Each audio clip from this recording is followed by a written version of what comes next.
Determinant का value शून्य साबित करना है।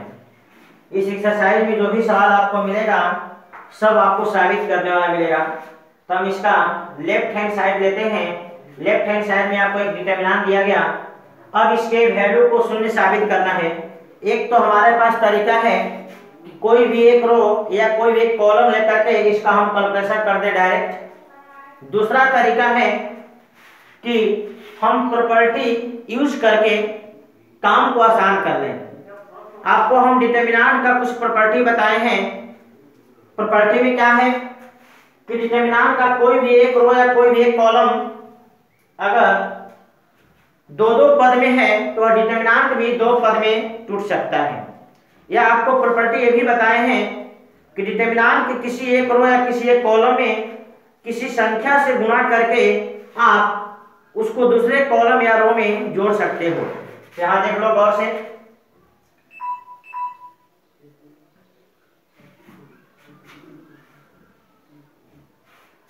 यहाँ पे इसका तीसरा जो कॉलम है दो दो पद का जोड़ है। हम तीसरे कॉलम को दो भाग में कर देंगे। पहला और दूसरा कॉलम दोनों डिटरमिनेंट का सेम होगा, तो x y z a b c, यहाँ भी x y z a b और c। अब तीसरा कॉलम का पहला सदस्य यहां लिख दीजिए और सभी दूसरा सदस्य को यहां लिख दीजिए। गौर से देखिए, ध्यान से।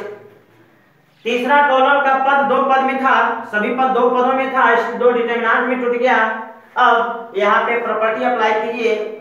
C1 और C3 आइडेंटिकल है और यहाँ पे C2 और C3 आइडेंटिकल है। ये आपका आइडेंटिकल है, ये भी आपका आइडेंटिकल है। तो आपको हम प्रॉपर्टी में बताए हैं किसी डिटरमिनेंट का कोई भी दो रो या दो कॉलम अगर एक जैसा हो जाए तो उस डिटरमिनेंट का वैल्यू शून्य होता है। इसलिए इस डिटरमिनेंट का वैल्यू आपका हो जाएगा 0 + 0 यानी 0 यानी RHS प्रूफ। सॉल्व हो गया। बहुत ही सिंपल है, यह डिटरमिनेंट दिया गया। तीसरा कॉलम दो पदों के जोड़ में है, इसलिए तीसरे कॉलम को तोड़ करके दो डिटरमिनेंट बना दिए।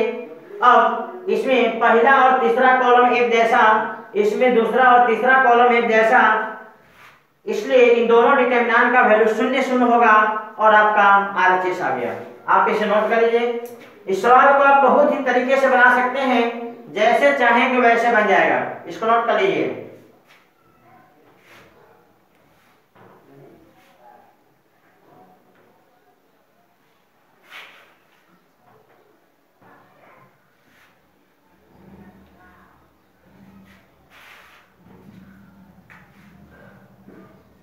दूसरा, यदि आप इस सवाल को बनाना चाहते हैं,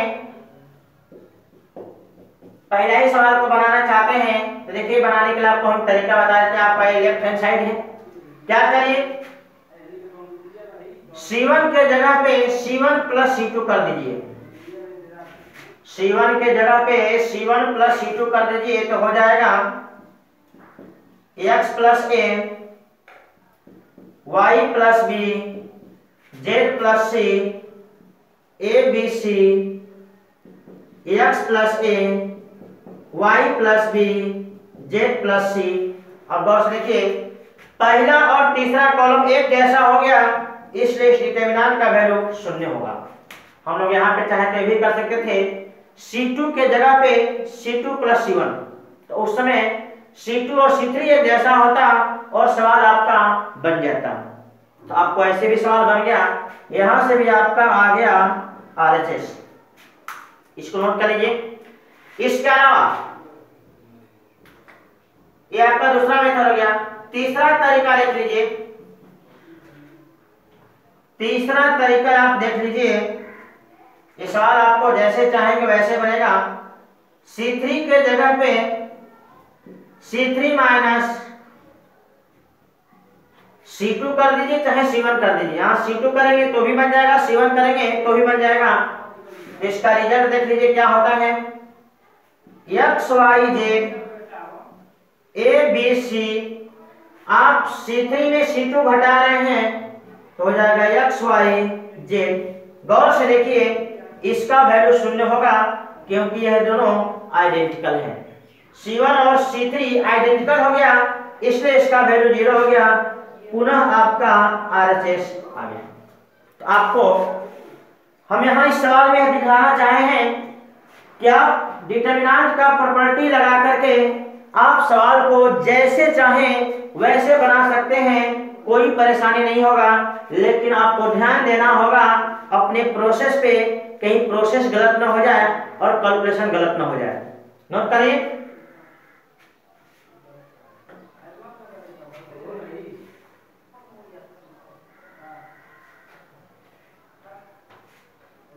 लगा सकते हैं जिससे रास्ता आपका बहुत ही लंबा हो जाएगा। अगर आप C1 को तोड़िए 2 भाग में, C2 को तोड़िए, C3 को तोड़िए, तो टोटल आपको 8 डिटरमिनेंट हो जाएगा और बहुत ही लंबा प्रोसेस में चले जाएंगे। इसलिए प्रॉपर्टी लगाते समय आपको हमेशा ध्यान देना होगा कि कौन से प्रॉपर्टी हम यूज करें कि मेरा सवाल जल्दी से बने, ज्यादा कैलकुलेशन न मिले। हम यहाँ क्या करते हैं, गौर से देखते हैं। इस प्रकार से एलिमेंट जोड़ो तो ऐसे जोड़ो, जोड़ने पे सब शून्य हो जा रहा है। तो हम क्या कर देते हैं, R1 के जगह पे R1 plus R2 plus R3, R1 के जगह पे R1 plus R2 plus R3 जोड़ देते हैं। क्या करो, R1 R2 R3, R1 R2 R3 तीनों का पहला सदस्य जोड़िए, 0 हो जाएगा। तीनों का दूसरा सदस्य जोड़िए, 0 हो जाएगा। और तीनों का एक तीसरा सदस्य है उसको जोड़िए, 0 हो गया। तो R1 R2 R3 तीनों का पहला सदस्य जोड़ करके जो रिजल्ट आया R1 के पहला जगह पे लिख दिए। तीनों का दूसरा सदस्य जोड़ करके R1 के दूसरे जगह पे लिख दिए और तीनों का तीसरा सदस्य जोड़ करके R1 के तीसरे सदस्य के जगह पे लिख दिए। अब बाकी जो का ते उतार लीजिए।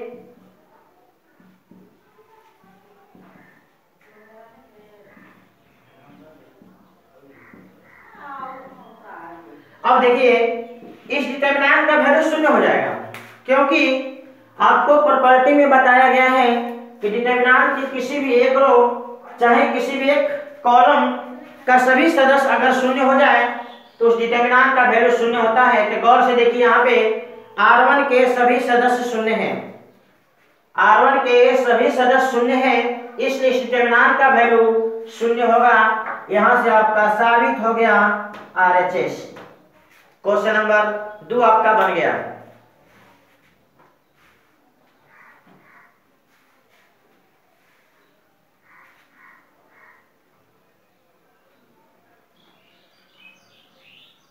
क्वेश्चन नंबर 3 पे आ जाइए। यह एक आपका डिटरमिनेंट दिया गया, इस डिटरमिनेंट का वैल्यू हमें साबित करके लाना है 0। अब क्या करते हैं, आप चाहे तो बहुत सारे प्रॉपर्टी यूज कर सकते हैं। जैसे ये जो बड़ा वैल्यू है, इसमें सभी बड़ा वैल्यू है, इन दोनों का सहारा लेकर हम चाहे तो छोटा कर सकते हैं। चलिए हम यहां लिख देते हैं C3 के जगह पे C3 माइनस C2 और C2 ने C1। देखिए क्या रिजल्ट आ जाता है, 2 3 और 5 7 8 9 घटा दीजिए, 63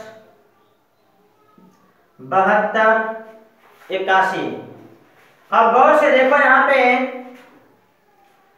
C1 एंड C3 के एलिमेंटों का, C1 and C2 and C3 के सदस्यों का जो अनुपात वो आपको बराबर है। देखिए 63/7 9, 72/8 9, 81/9 9। यानी यहाँ पे C2 और C3 के सदस्यों का जो अनुपात है वो बराबर है, इसलिए इसका वैल्यू 0 होगा। बराबर में आ गया RHS। C3 और C2 के सदस्यों का अनुपात बराबर है, इसलिए इसका रिजल्ट 0 हो गया। ये आपको डिटरमिनेंट के प्रॉपर्टी में बताया गया है। देखिए आपको सवाल कितना फास्ट बन गया। आप इसी सवाल को बहुत तरीके से बना सकते हैं। जैसे अब यहां से थोड़ा सा रास्ता बदल देते हैं। सेकेंड तरीका ये हो गया आपको फर्स्ट। क्या करिए, आप इस C3 में ब्रेक कर दीजिए। आप लिख सकते हैं या ऐसे कर लेते आपको C1 के जगह पे C1 प्लस 9 गुणे C2। C1 के जगह पे 9 गुणे C2 उसमें जोड़ दीजिए। C1 में C1 प्लस 9 गुणे C2। तो गौर से देख लीजिए C2 और C3 सेम होगा। 7 8 9 65 75 81। 9 से गुणा करके जोड़ो इसमें। 9 7 63 और 2 65। 9 8 72 और 3 75। 9 81 और 5 86। क्या देखिए आप, ये दोनों हो गया आइडेंटिकल। आइडेंटिकल हो गया तो वैल्यू शून्य हो गया। सवाल आपको यहां से ही बन गया। आप देख रहे हैं, आप जैसे चाहेंगे वैसे सवाल आपका हल हो जाएगा। और भी तरीका हो सकता है, आप इसको नोट करिए। हम इसको और भी तरीके से आपको बना के दिखला दे रहे हैं। इसको नोट कर लीजिए।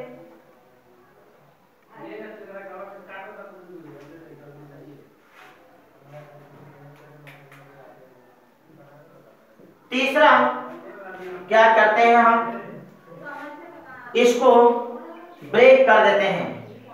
तो लिखेंगे 2 3 5 7 8 9 65 को लिख दीजिए 63 प्लस 2। इसको लिखिए 72 प्लस 3। इसको लिखिए 81 प्लस 5। अब गौर से देखिए, यह दो डिटरमिनेंट में टूट जाएगा। यह दो डिटरमिनेंट में टूट जाएगा। C1 और C2 दोनों डिटरमिनेंट का सेम होगा। 2 3 5 7 8 और 9। यहां भी लिख लीजिए 2 3 5 7 8 और 9। अब इस तीसरे कॉलम को दो भाग में तोड़ दीजिए। एक भाग में लिख दीजिए 63 72 81 और इस भाग में लिख दीजिए 2 3 और 5। गौर से देखिए, यहाँ पे C2 और C3 का रेशियो देखिए, सभी सदस्यों का रेशियो सेम है इसलिए शून्य होगा। और यहाँ पे C2 और C1 और C3 आइडेंटिकल है इसलिए वो भी आपका शून्य होगा, यानी RHS। देखिए एक ही सवाल आपको प्रॉपर्टी के अलग अलग प्रॉपर्टीज हम लोग यूज करके बना रहे हैं। कोई बहुत जल्दी बन जा रहा है, किसी में ज्यादा टाइम लग रहा है। तो यही चीज आपको सोचना होगा सवाल बनाते समय कि हम किसी सवाल में कौन सा प्रॉपर्टी यूज करें तो वह सवाल बहुत जल्दी बन जाए, ज्यादा कैलकुलेशन न मिले। इसको आप नोट कर लीजिए।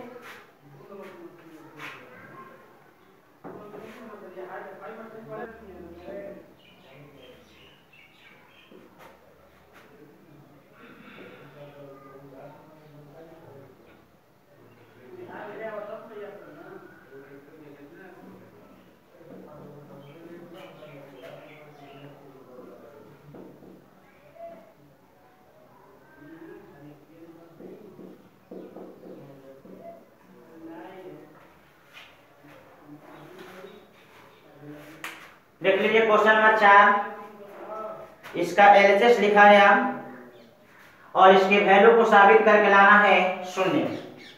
आप यहाँ भी सोच सकते हैं कुछ प्रॉपर्टी, कुछ ऐसा प्रॉपर्टी सोचिए जिससे आपको फायदा हो। जैसे मान लीजिए हम इसको गुणा कर देते हैं तो इसका तीसरा कॉलम दो पद में हो जाएगा। अगर उसको तोड़ देंगे तो आपका कोई ज्यादा फायदा नहीं होगा। तो क्या करना होगा, सबसे पहले एक स्टेप आप इसको लिख लीजिए 1 1 1।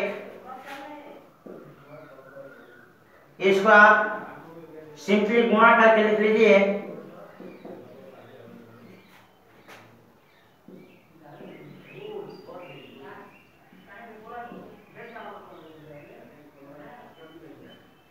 अब देखिए आप C2 को C3 में जोड़ दीजिए, चाहे C3 को C2 में जोड़ दीजिए, इसके सभी सदस्य एक जैसा हो जाएगा। तो क्या करिए, आप यहाँ पे लिख दीजिए C3 के जगह पे C3 प्लस C2, यानी C2 को 1 से गुणा करके C3 में जोड़ देते हैं तो 1 1 1, इधर C1 में कोई फर्क नहीं, BC CA AB। अब इसको जोड़ दीजिए तो होगा AB plus BC plus AC, same वही चीज सब जगह आ जाएगा।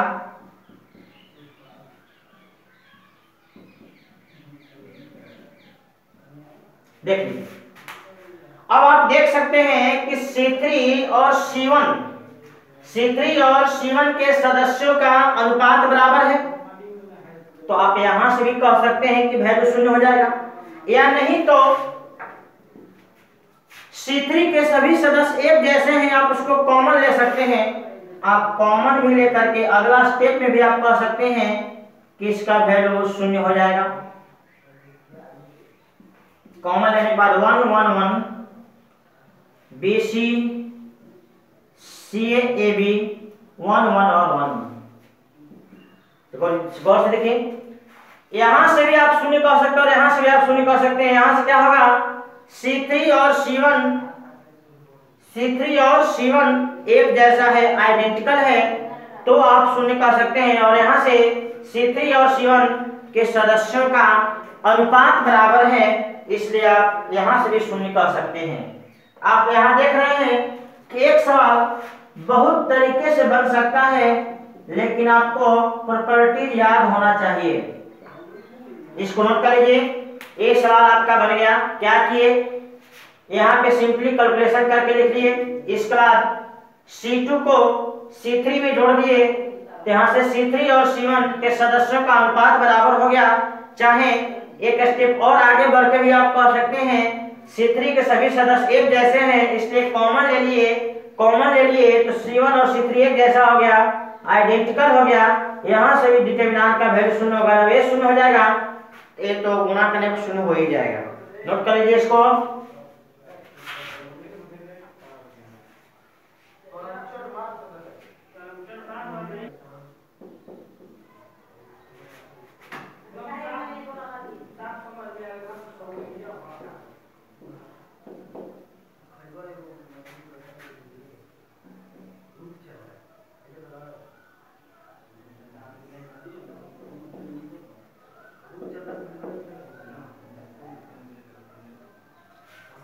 ये आपका है LHS।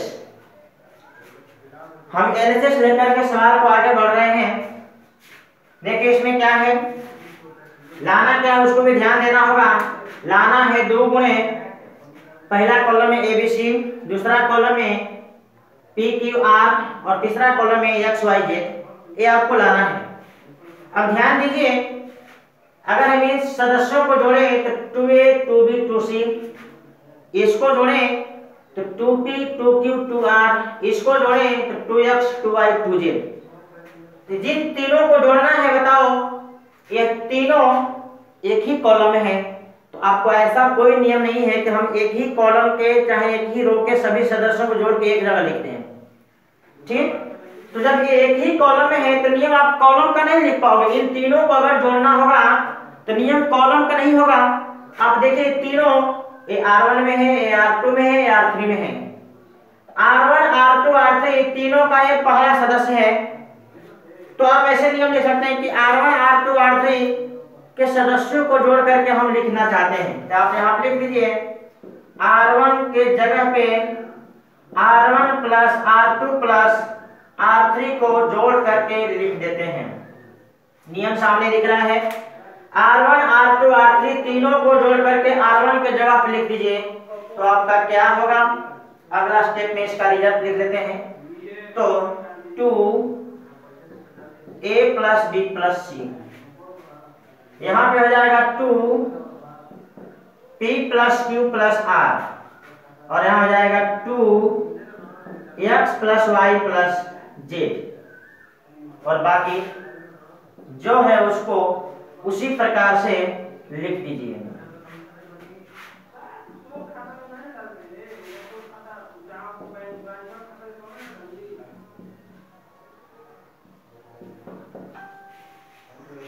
गौर से देखिए, आपका ये 2 कॉमन हो जाएगा, a plus B plus C, p plus Q plus R, x plus Y plus Z, बाकी c plus a plus B, x plus p plus Q,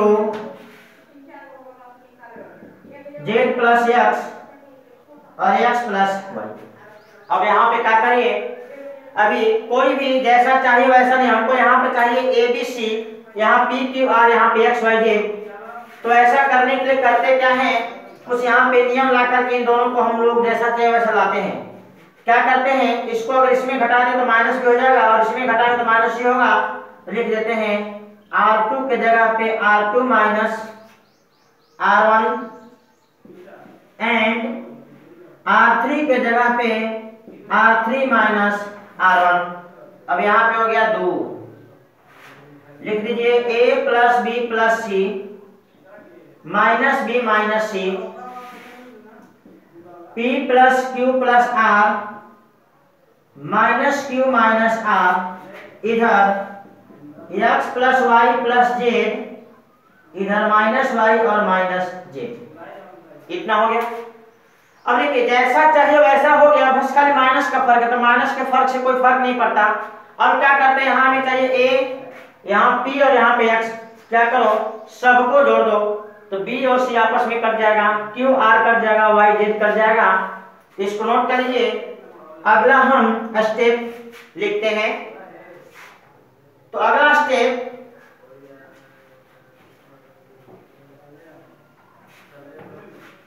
इसके बाद का स्टेप देखो यही होगा।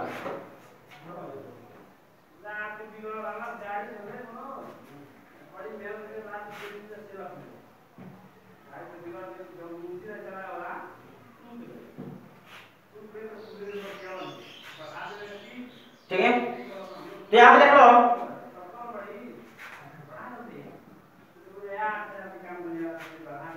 ए सबको जोड़ दीजिए, R1 R2 R3 तीनों का पहला सरा जोड़िए, ये हो गया। तीनों का दूसरा जोड़िए P, तीनों का तीसरा जोड़िए X, बाकी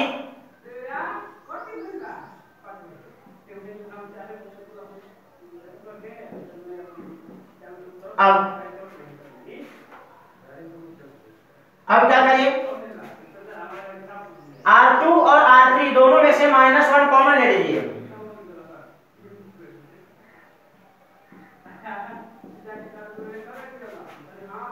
A B C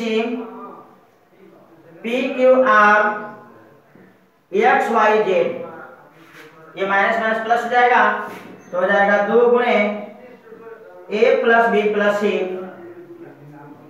P Q R X Y और Z, ए बराबर में हो गया RHS। तो गौर से ध्यान दीजिए, ये आपका RHS आ गया, नोट कर लीजिए इसको। आप ध्यान दीजिए, हमेशा प्रॉपर्टी सवाल बनाइएगा, सवाल आपको बन जाएगा, कैलकुलेशन आसान होगा, लेकिन आप डायरेक्ट किसी रो या किसी कॉलम का सहारा लेकर के सवाल बनाने का प्रयास करेंगे तो कैलकुलेशन बहुत ही लंबा हो जाएगा, और कैलकुलेशन इतना लंबा हो जाएगा कि गलत होने का C -b -c और 0, इसका वैल्यू हमें साबित करके लाना है 0। गौर से देखिए, इसे बनाने के लिए हम लोग क्या करते हैं, इसके वैल्यू को मान लेते हैं lambda. Let 0a minus b minus a 0 minus c b c 0, इसको हम मान लेते हैं लैम्डा, इक्वेशन नंबर 1। अब क्या करते हैं, आपको हम डिटरमिनेंट के प्रॉपर्टी में बताए हैं कि डिटरमिनेंट में यदि रो को कॉलम में बदल दोगे, चाहे कॉलम को रो में बदल दोगे, तो रिजल्ट पे कोई प्रभाव नहीं पड़ेगा। हम क्या करते हैं, R1 को C1 में लिख देते हैं, 0a minus b, R1 C1 हो गया। R2 को C2 में, और B C और 0, ये भी आपका लैम्डा ही होगा। अब क्या करते हैं, R1 R2 R3 चाहे C1 C2 C3 तीनों से, तीनों कॉलम से या तीनों रो से आप -1 कॉमन ले लीजिए। तो -1 कॉमन लेने का अर्थ होता है -1 से सब में गुणा कर देना। तो क्या हो जाएगा, सब में -1 से गुणा के R1 में, तो 0A -B -A 0 -C B C और 0 ये आपका लैम्डा होगा। अरे -3 बार माइनस का गुणा है तो माइनस हो गया, तो माइनस में, और आपका लैम्डा हो गया 0 -AB A0C -B -C और 0 इक्वेशन 1 से, फ्रॉम इक्वेशन 1 देखो इसके वैल्यू को लैम्डा माने हैं, यही नो इक्वेशन 1 है जिसका क्या हो जाएगा, लैम्डा हो जाएगा। आप लिखेंगे इक्वेशन 1 से माइनस लैम्डा बराबर लैम्डा एक तरफ कर लीजिए, 2 लैम्डा बराबर 0, लैम्डा बराबर 0 और लैम्डा आपका माना हुआ है, इसलिए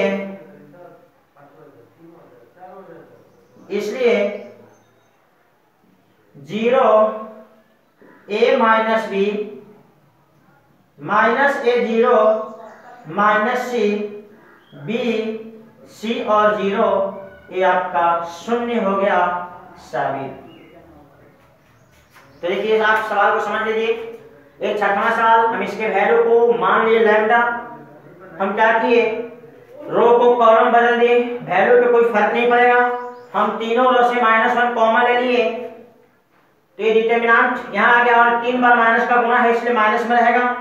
ये आपको इक्वेशन 1 है, इसके वैल्यू को लैम्डा बैठा दिए, तो माइनस लैम्डा प्लस लैम्डा बराबर है, एक तरफ ला दो 2 लैम्डा हो जाएगा, यानी लैम्डा बराबर 0 हो गया, और लैम्डा जो मान है उसका मान बैठा दो, तो साबित हो गया कि इस डिटरमिनेंट का वैल्यू 0 है। नोट कर लीजिए।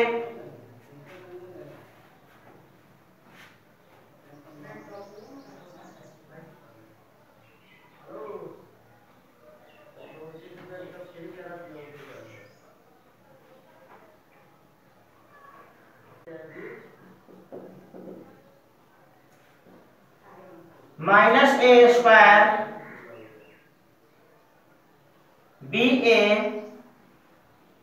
CA AB -BA² CB AC BC -CA²। इसका वैल्यू होगा, इसका वैल्यू साबित करके लाना है 4 गुणे A² B² C²। तो क्या करते हैं इसको बनाने के लिए, गौर से देखिए, यहाँ पे R1 में सभी में A कॉमन है, R2 में B कॉमन है, R3 में C कॉमन है, चाहे आप कॉलम से भी बात कर सकते हो, C1 में A कॉमन, C2 में B कॉमन, C3 में C कॉमन। आप पहले R1 से लिए चाहे R2 से, यानी कॉलम से लिए चाहे रो से, कोई फर्क नहीं पड़ता है। 7वां का पहला सवाल देख लीजिए, 7वां का सवाल है क्वेश्चन नंबर 7, इसको साबित करके लाना है 4A² B² C²। क्या करते हैं हम लोग, हम R1 R2 R3 में देख रहे हैं क्रमशः A B C कॉमन है, चाहे C1 C2 C3 में देख रहे हैं A B C कॉमन है, तो आप पहले रो से चलिए चाहे कॉलम से चलिए, कोई फर्क नहीं पड़ता है। तो हम यहाँ से A B C, R1 से A ले लेते हैं, R2 से B लेते हैं, R3 से C लेते हैं, जो बचेगा यहाँ पे लिख देते हैं, तो हो जाएगा -A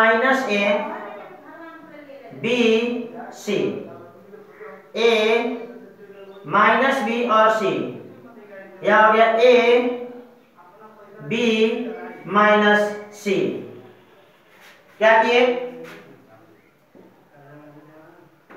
R1 से A, R2 से B और R3 से C कॉमन लेने पर, कॉमन कॉमन लेने पर, अब देखिए ए बी सी हो गया। अब उसी प्रकार से अभी हम R1 R2 R3 से कॉमन लिए हैं, सेम इसी प्रकार से आप कॉलम से कॉमन लीजिए A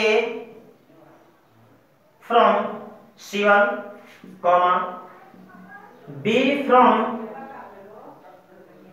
C2 and C from C3। A B C फिर कॉमन ले लेते हैं, तो क्या हो जाएगा, A square B square C square minus 1 1 1 1 minus 1 1 1 1 और माइनस 1। अब क्या करो, कोई एक कॉलम लेकर के अधिकतम जीरो करने का प्रयास करो, तो क्या करते हैं, C2 में C1 जोड़ देते हैं एंड साथ ही साथ C3 में भी C1 जोड़ देते हैं। इधर तो हो गया आपका ए square B square C square, इधर हो गया माइनस 1 1 1, जोड़िए 0 0 2, इधर जोड़िए 0 2 0। अब देखिए C1 के सदस्य 2 को 0 हो गया, इसलिए अब C1 का यूज करके सवाल बना लो। फ्रॉम C1 से तो पहले तो आपका है ए square B square C square. अब C1 में आपको सिर्फ -1 का कैलकुलेशन है, तो यहाँ पे -1 का डिटरमिनेंट हो जाएगा 0 2 0 और 2 यानी 2 0। देखिए 0 -4 और -1 +4 यानी आपका रिजल्ट हो गया, आपका गुणा में ही है, तो 4 गुणे ए square B square C square बराबर RHS रूट। समझ लीजिए एक बात, यहाँ क्या कि R1 R2 R3 तीनों से A B C कॉमन लिए, यहाँ आगे अगले बार में C1 C2 C3 से A B C पुनः कॉमन लिए, यहाँ आगे। अब डायरेक्ट भी यहाँ से कैलकुलेशन किया जा सकता है, लेकिन डायरेक्ट कैलकुलेशन ना करके हम क्या करते हैं, प्रॉपर्टी यूज करके मैक्सिमम 0 ला देते हैं ताकि मेरा कैलकुलेशन थोड़ा आसान हो जाए। तो आप क्या किए, C1 को C2 और C3 में जोड़ करके C2 और C3 की जगह लिख दिए। ऐसा करने से R1 का 2 सदस्य शून्य हो गया, सिर्फ और सिर्फ हमें कैलकुलेशन करना पड़ा -1 का। आप यहाँ से इसका रिजल्ट कैलकुलेट करिए, बहुत आसानी से आ गया RHS। इसको नोट कर लीजिए, इसको नोट कर लीजिए।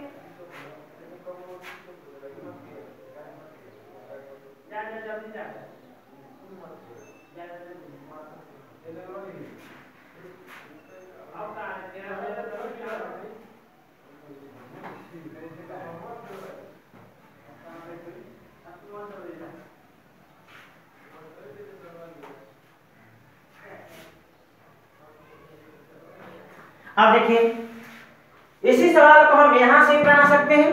क्या करो, यहीं पे R1 को R2 R3 में जोड़ दो, ये दोनों सदस्य शून्य हो जाएंगे। यहां से भी आपका बन जाएगा, आप यहां से भी रूल लिख सकते हैं, R2 के जगह पे R2 plus R1 and R3 के जगह पे R3 प्लस R1।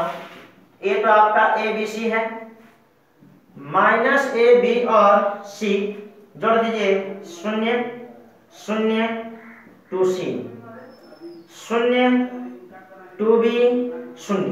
देखिए पहला कॉलम से अगर कैलकुलेशन करेंगे इन दोनों का कैलकुलेशन नहीं होगा। यहाँ पर लिख दीजिए फ्रॉम C1 से रिजल्ट में ABC है। अब कोष्ठ के अंदर -A का डिटरमिनेंट क्या लिखोगे, 0 2C 2B और 0। तिरछा गुणा करके घटा दीजिए तो वही आ जाएगा 4A स्क्वायर B स्क्वायर और C स्क्वायर बराबर RHS। आप देख रहे हैं कि सवाल बहुत तरीके से बन सकते हैं, निर्भर करता है कि आप किसी सवाल पे कितना समय देते हैं, कितना सोचते हैं। जितनी तरह से आप सोचोगे सवाल उतनी तरह से बनेगा। सिर्फ आप सोचोगे सवाल केवल बना लेना है तो सवाल आपका बन जाएगा, लेकिन हो सकता है कोई सवाल आपका लंबा चला जाए। इसलिए सवाल बनने के बाद आप जरूर उसको एक बार और सोचिए कि यह सवाल कुछ और तरीका से या कुछ और सोचने पे बनेगा कि नहीं। आप हमेशा मैथ में जब तक सोचते रहोगे तब तक आपका मैथ बनते रहेगा। मैथ में सोचना बंद कर दोगे, मैथ बनना बंद हो जाएगा। मैथ आपका सोचने वाला विषय है, यानी थिंकिंग पावर पर निर्भर करता है। थिंकिंग पावर यदि आप बढ़ाओगे तो मैथ बनेगा, और नहीं बढ़ाओगे नहीं बनेगा। नोट कर लीजिए इसको। पहला सवाल आपको डिटरमिनेंट का प्रॉपर्टी यूज करके बनाना है। आप हमेशा डिटरमिनेंट का सवाल बनाते समय ध्यान दीजिए कि सवाल का कैलकुलेशन आसान करना है। इस क्रम में अगर किसी एक रो में या किसी एक कॉलम में अधिक से अधिक शून्य आ जाता है तो समझिए कि कैलकुलेशन आपका आसान हो जाएगा। और यहाँ देखिए पहला कॉलम का सभी सदस्य 1 है। क्या करिए, अगर इस 1 को इन दोनों में घटा दें शून्य हो जाएगा। तो हमें प्रोसेस का लिखना पड़ेगा, या R1 में है या R2 में है या R3 में है। यानी R2 और R3 में R1 को घटा दें तो ये दोनों सदस्य शून्य हो सकते हैं। इसके लेफ्ट हैंड साइड, ये आपका लेफ्ट हैंड साइड हम यहीं से शुरू कर लेते हैं। लेफ्ट हैंड साइड ये आपका साबित करके लाना है राइट हैंड साइड। हम लेफ्ट हैंड साइड में प्रोसेस लिख देते हैं। क्या करना चाहते हैं, R2 के जगह पे R2 minus R1 and R3 के जगह पे R3 माइनस R1 लिखना चाहते हैं। अब यहां पर लिख लीजिए 1 स्क्वायर, घटा दीजिए 0 b minus a, b square minus a square 0 c minus a, c square minus a square हो गया। अब गौर से देखिए C1 के सभी सदस्य, C1 में 2 सदस्य शून्य हो गया तो कैलकुलेशन सिर्फ एक सदस्य का होगा। अब आपका यह काम बहुत आसान हो गया। 1 गुणे केवल 2 गुणे 2 का डिटरमिनेंट बचेगा। यहाँ पे आप फॉर्मूला सेट कर दीजिए।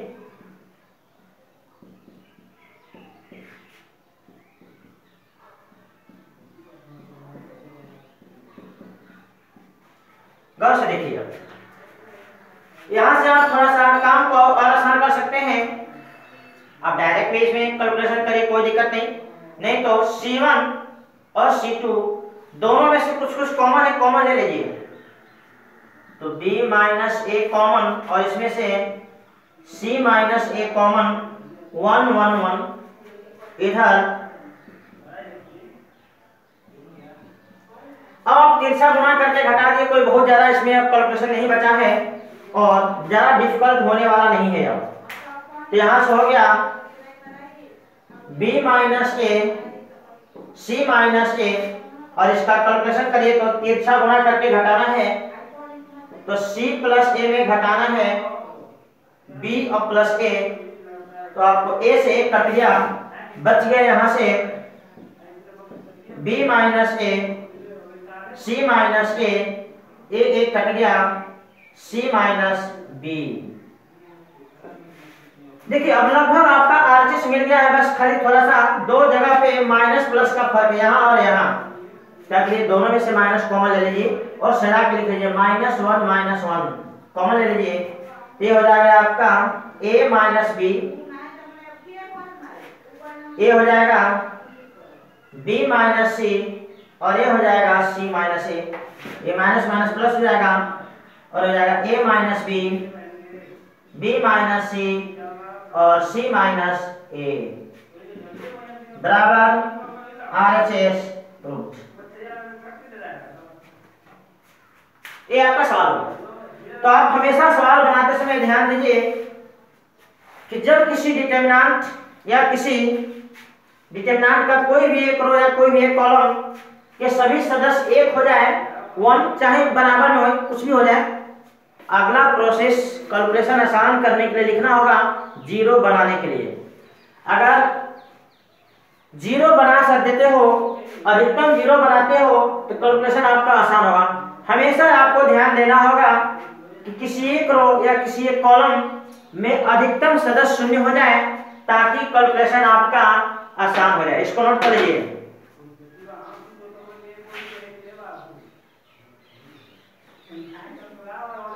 एलएचएस लेके चल रहे हैं, हम नियम लिखे हैं C2 minus C1 C3 minus C2 C1। यहाँ आ गए। अब यहाँ पे देखिए इन दो सदस्यों का कैलकुलेशन गायब हो गया, इसलिए यहाँ आ गए। सिर्फ 1 का डिटरमिनेंट कैलकुलेट किए, बाकी सब छोड़ दिए। अब C1 से और C2 से एक कॉमन हो गया, जो यहाँ बचा यहाँ पे लिख दिए। अब तिरछा गुणा करके घटा दिए तो देखो यहाँ से a स्क्वायर कट गया, c square minus b square का फॉर्मूला सेट हो गया a square minus b square, और इन दोनों में a कॉमन हो गया c माइनस b। इसको थोड़ा नोट कर लीजिए।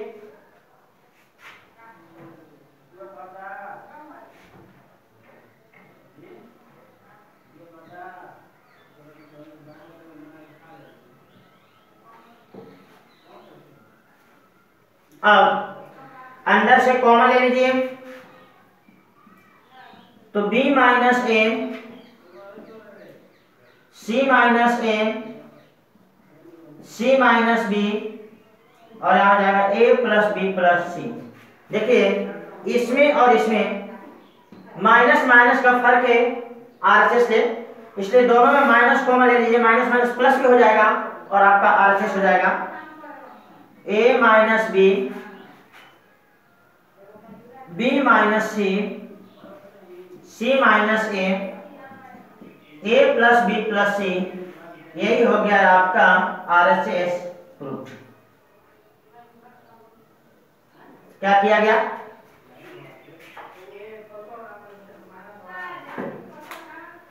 इन दोनों जगह से माइनस कॉमन ले लिए तो माइनस माइनस आपका प्लस हो जाएगा और ये हो गया आपका आरएचएस। इसको नोट कर लीजिए।